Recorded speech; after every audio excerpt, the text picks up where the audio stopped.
मध्य प्रदेश छत्तीसगढ़ देख रहे हैं आप। मैं हूं आपके साथ प्रशांत कटारे। तो बीजेपी के लिए आज खुशियों का दिन, आज शुक्रवार लेकर आए, लेकिन आज खुशी जरूर आई, लेकिन एक डिनर पार्टी इसी खुशी में जो आयोजित की गई थी वो डिनर पार्टी कैंसिल हो गई है। ये बड़ी खबर इस वक्त की। दरअसल बीजेपी विधायकों के लिए ये डिनर पार्टी शिवराज सिंह के बंगले पर रखी गई थी, लेकिन ये डिनर पार्टी कैंसिल हो गई। शाम 7 बजे विधायकों के लिए ये डिनर पार्टी आयोजित की जा रही थी। तमाम तैयारियां इसकी चल रही थीं, लेकिन अचानक ही खबर आती है कि इस डिनर पार्टी को कैंसिल कर दिया गया है।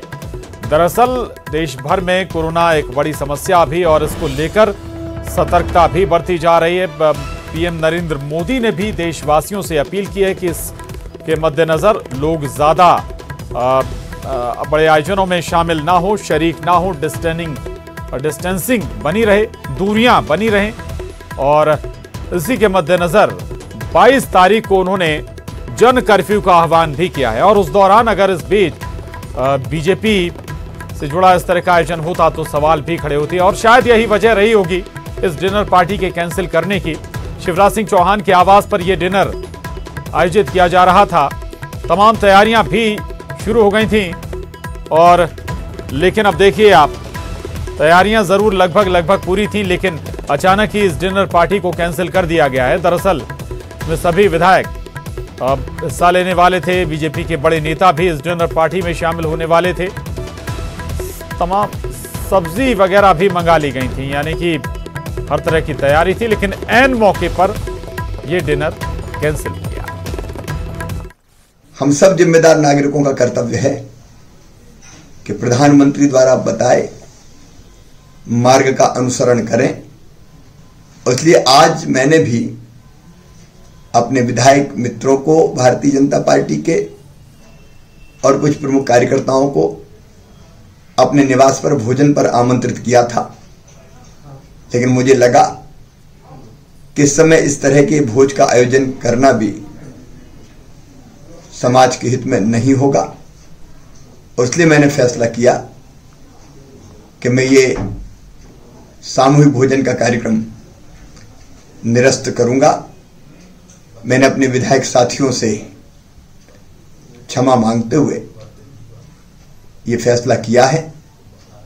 मैं आप सबसे भी अपील करता हूं, यथासंभव बड़े आयोजनों से बचें और कोरोना वायरस को कंट्रोल करने में हम सब अपना योगदान दें। तो पावर सेंटर बदलते ही जहां कईयों के ईमान भी बदलने लगते हैं, और कमलनाथ मुख्यमंत्री पद से त्यागपत्र दे चुके हैं, और अब सरकार बदलते ही निर्दलियों ने भी दल बदल कर लिया है। निर्दलीय विधायक सुरेंद्र सिंह शेरा के भी बदले हुए बोल सुनाई दे रहे हैं। शेरा का कहना है कि बीजेपी की सरकार विकास में मेरा साथ देगी तो मैं उनका साथ दूंगा, बीजेपी के साथ खड़ा हूं।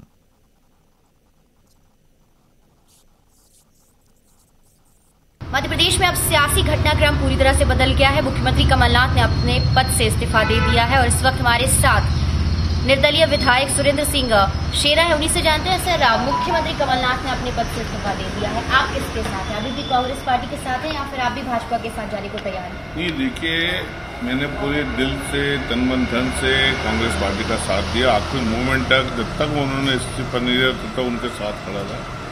अब उन्होंने ही हथियार डाल दिए तो हमको देखना पड़ेगा कि हमारे बुरहानपुर के विकास के लिए हमारी जनता, जनार्दन जो है, जिनने मुझे एमएलए बनाया, उनका क्या विचार बनता है। मैं उनसे बात करूंगा, उनसे पूछूंगा। अगर वो बोलेंगे कि बुरहानपुर के विकास के लिए, क्षेत्र के विकास के लिए आप सरकार के साथ खड़े रहो, तो मैं खड़े रहूंगा।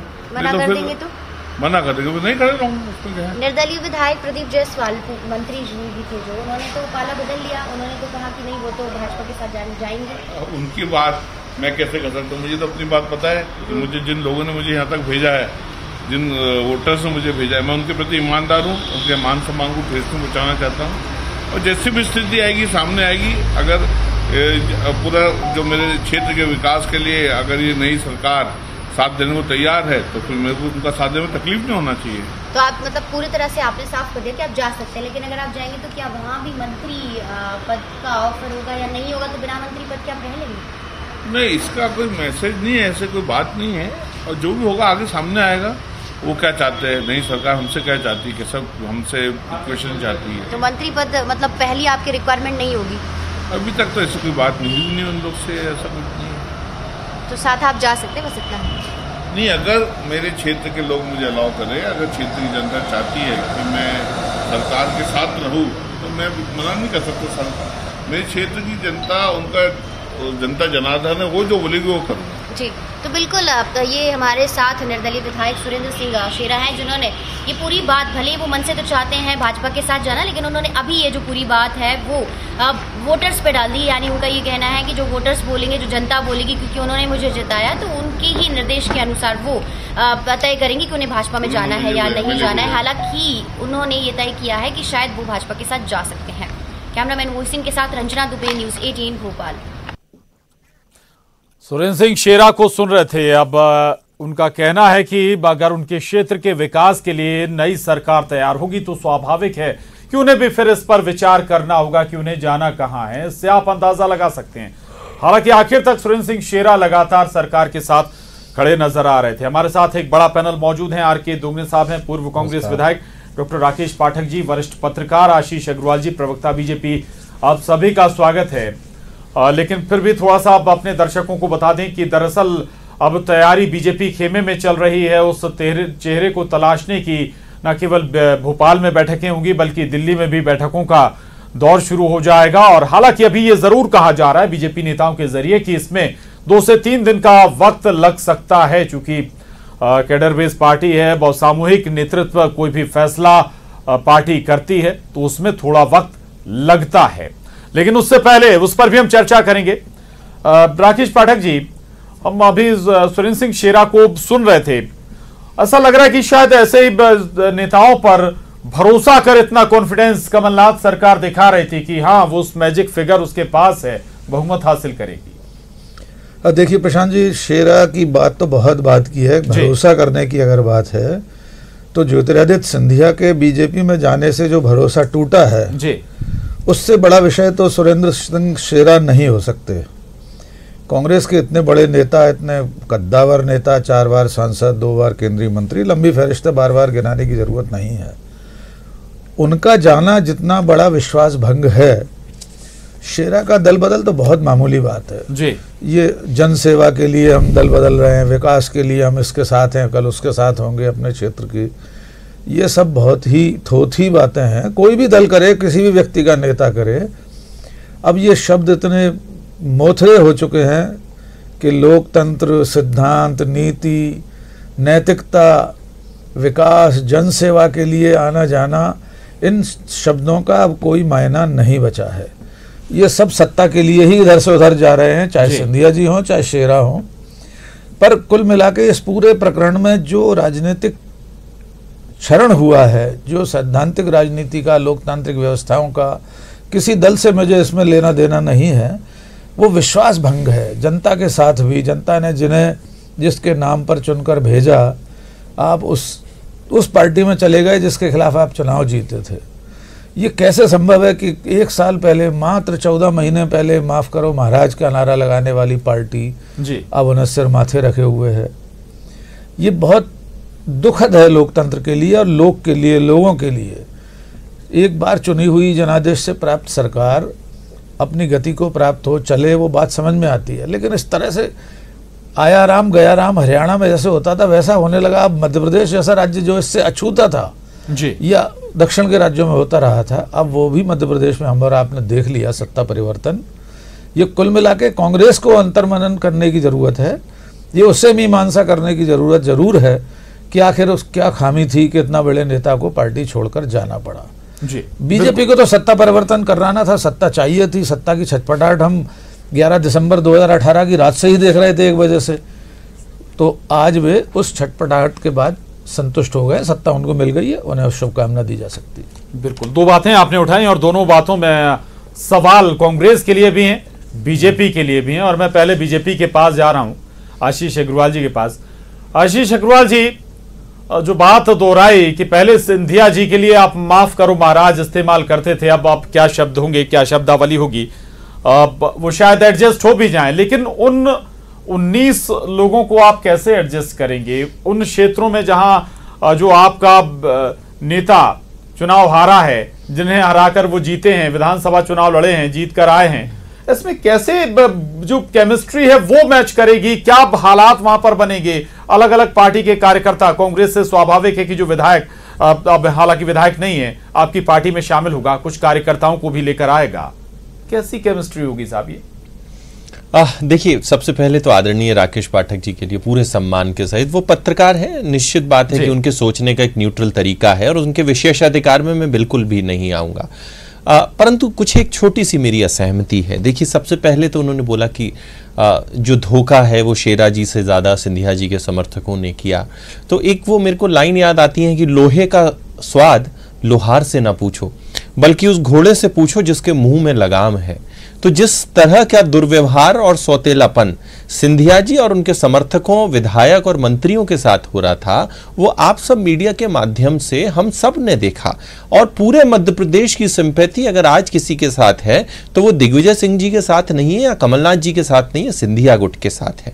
जब कांग्रेस आई थी तो निश्चित ही उनको सीएम चेहरे के रूप में प्रोजेक्ट किया था, इसीलिए तो दोनों के वो तस्वीरें हुआ करती थी कांग्रेस के किसी भी हम एडिटोरियल में। परंतु बाद में जिस तरह से साइडलाइन किया और दिग्विजय सिंह जी का ये गठबंधन कमलनाथ जी के साथ चला, तो हमने देखा ये ठीक नहीं है। ओवरऑल मैंने पहले कहा था कि कांग्रेस ना तो प्रशासनिक रूप से ये सरकार संभाल पाई और ना ही संगठनात्मक रूप से अपनी पार्टी को संभाल पाई।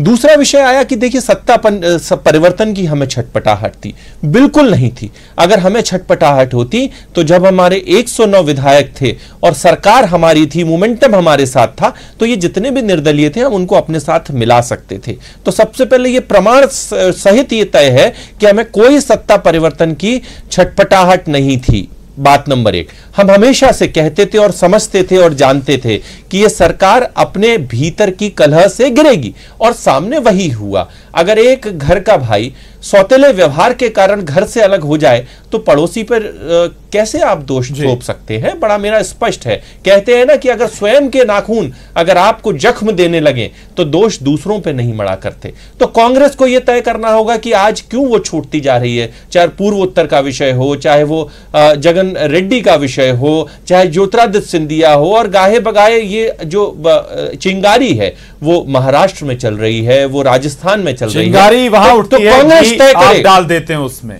नहीं, मैं वापस कह रहा हूं, अगर मैं अपने किसी परिवारजन के साथ सौतेला व्यवहार करूंगा तो पड़ोसी कैसे जिम्मेदार? अरे आप अपना दोष तो नहीं सुधारना चाहते, परंतु उसकी जिम्मेदारी दूसरों पे सौंपना चाहते हो, तो ये ठीक नहीं है। हमने किसी भी तरह का इस सरकार को अस्थिर करने का प्रयास नहीं किया, मगर जब हमने ये पाया कि 22 विधायक इस सरकार के इस्तीफा दे चुके हैं और ये अल्पमत की सरकार है, तो विपक्ष में जनता ने हमें बिठाया था। हम उस विपक्ष के नाते कैसे इस अल्पमत की सरकार को सरकार चलाने देते? ब्रेक पर जाना, उससे पहले मैं आर.के. दोगने साहब से एक सवाल और लेना चाहता हूं, उसके बाद हम ब्रेक पर जाएंगे। आर.के. दोगने साहब, ये छोटी टूट नहीं है, आपका कोई एक विधायक आपसे नहीं टूटा या कोई एक मंत्री आपसे नहीं टूटा, 22 का आंकड़ा, 22 विधायक आपसे अलग हो गए, एक बड़ा नेता आपसे अलग हो गया। ये बल्कि इससे हम ऐसे देखें कि ये पार्टी में टूट है, पार्टी में एक हिस्सा हो गया, 3 हिस्से आप देख लें तो एक हिस्सा अलग हो गया लगभग। मंथन करने की दरकार है कि नहीं साहब? बिल्कुल सही बात है, आपने बताया प्रशांत जी। पर हम लोग मंथन तो करेंगे, पर जिस तरह से भाजपा के प्रवक्ता अग्रवाल जी जो बात कर रहे हैं, ये आचार विचार इनका है क्या? ये हमारा संस्कार है क्या? ये जनता के साथ न्याय है क्या? जिस तरह से इन लोगों ने किया है, ये बात कर रहे हैं कि हमने नहीं किया है ना। भाजपा ये 22 विधायक हो गए, पर विधायकों को आर.के. दोगने साहब जी इस वक्त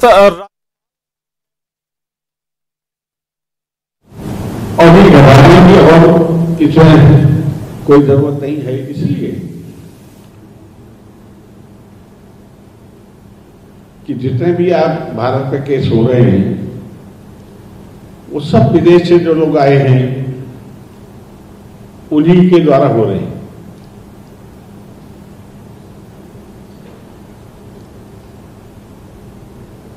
भारत में ये प्रयास बहुत पहले से शुरू हो गए थे,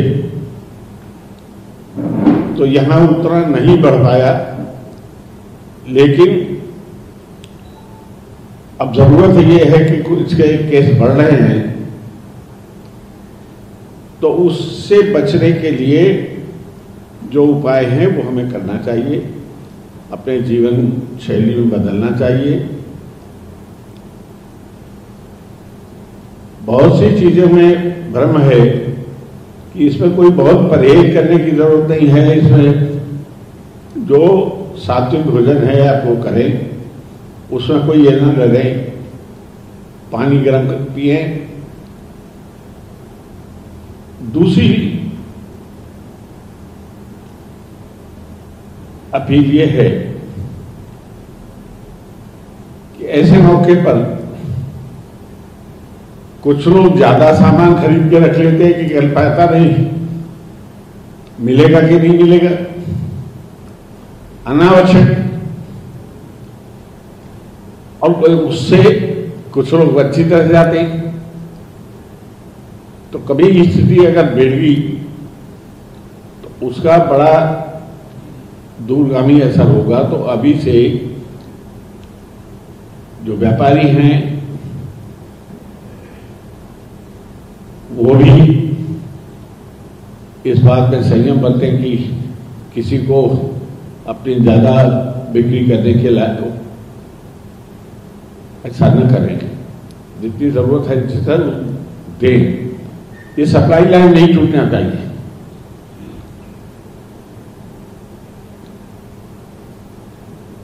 ये थोड़ी सी बातें हैं जो कल प्रधानमंत्री जी ने बहुत विस्तार से आपको बता दी। आप सबने उसको उनका पालन करना ये हर नागरिक की इस पर जिम्मेदारी है। अभी मौसम जब तक गर्म नहीं होता तब तक इसका नियंत्रण भी पूरी तरह से नहीं हो पाता। तो वो भी एक कारण है। लेकिन आपको ये जानना चाहिए कि दुनिया में अभी तक भारत ही एक ऐसा देश है कि जिससे इसको फैलने से रोकने में पूरी सफलता प्राप्त की थी। और आज भी जो कदम उठाए जा रहे हैं कि विदेशों से आने वाला सामान उनसे उन देशों में जाना, वहां के लोग जो आ रहे हैं उनका परीक्षण, उन्हें डिस्करेज करना चाहिए। क्योंकि वो जो आता है वो उनमें किसी न किसी में ये वायरल उस देश से लेके आता है और ये इतनी तेजी से फैल जाता है कि लोग घबरा जाते हैं।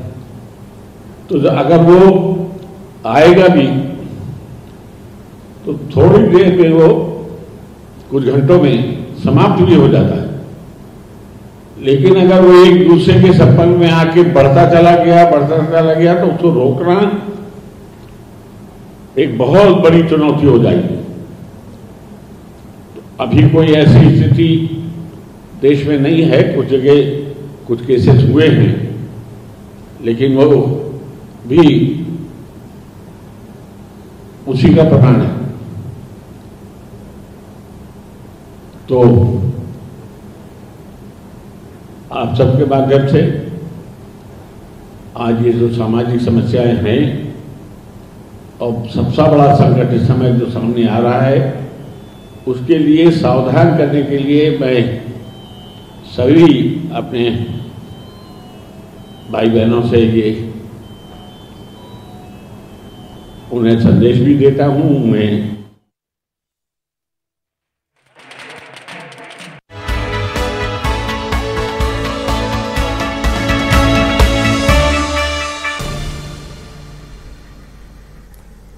बहुत स्वागत है। आगे बढ़ते हैं और अब आपको बता दें कि कमलनाथ का ट्विटर प्रोफाइल, जी हां, ट्विटर पर प्रोफाइल बदल गया है। कार्यवाहक सीएम ने अपना प्रोफाइल बदल लिया है। सीएम कमलनाथ की जगह अब महासचिव कांग्रेस लिखा गया है। इसके साथ ही प्रदेश प्रमुख कांग्रेस भी प्रोफाइल पर लिखा हुआ नजर आ रहा है। तो ट्विटर पर प्रोफाइल बदल गया है। कमलनाथ के ट्विटर पर कार्यवाहक सीएम ने अपना प्रोफाइल बदलकर कांग्रेस महासचिव लिख लिया है। यह अपडेशन हुआ है कमलनाथ के ट्विटर पर। साथ ही इसमें प्रदेश प्रमुख कांग्रेस भी लिखा गया है। मध्य प्रदेश के संगठन की जिम्मेदारी अभी भी कमलनाथ के पास है और यह अपडेशन हुआ है कमलनाथ के ट्विटर पर। कांग्रेस महासचिव लिखा गया है, इसके अलावा प्रदेश प्रमुख कांग्रेस भी लिखा गया है। तो संगठन की कमान अभी भी मध्य प्रदेश कांग्रेस की कमलनाथ के पास है। मुख्यमंत्री बनने से पहले उन्हें यह जिम्मेदारी दी गई थी और लगातार 1.5 साल न केवल वो मुख्यमंत्री रहे बल्कि संगठन की कमान भी उन्हीं के हाथों में रही है। और तो कमलनाथ का ट्विटर प्रोफाइल बदल गया है। बहरहाल यहां हमें रुकना होगा एक और छोटे से ब्रेक के लिए, फौरन लौटते हैं, जाएगा नहीं।